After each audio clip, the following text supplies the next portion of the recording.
উনি বিয়ে করাটাকে মহাপাপ মনে করত। আজকে ভারতের পুরোহিত কর্তৃক আমার নবীকে নিয়ে আজকে কটূক্তি করে।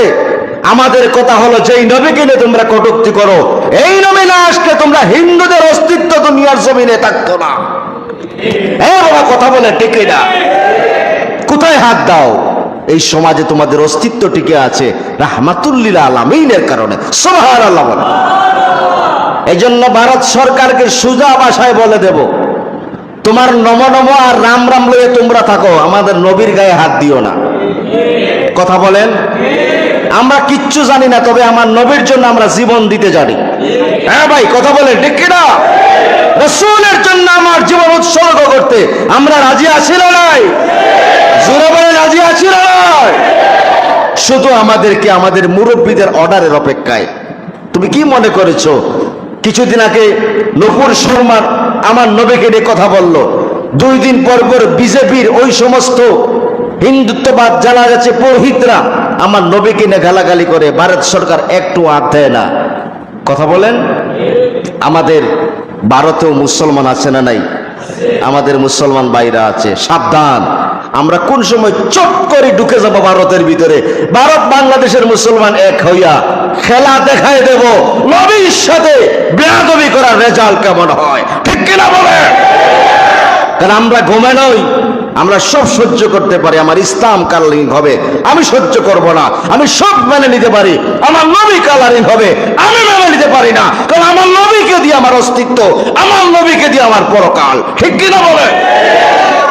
বাংলাদেশ সরকার প্রধান ডক্টর ইউনূস সাহেবকে আমাদের দাবি হচ্ছে এটাই, আপনি ডাইরেক্ট দেরি না করে হয়তো আজকে 27 তারিখ না 26 তারিখ, যতদূর জেনেছি উনি জাতিসংঘ থেকে আজকেই বাংলাদেশে হয়তো আসবে।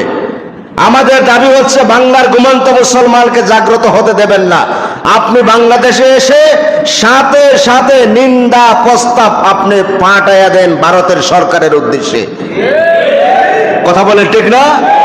যে আমরা নিন্দা জানাই, কারণ আমাদের কলেজে আগুন লাগিয়ে দিয়েছে, আমার নবীর সাথে বেয়াদবি করে, আমার ধর্মের উপরে বেয়াদবি করে।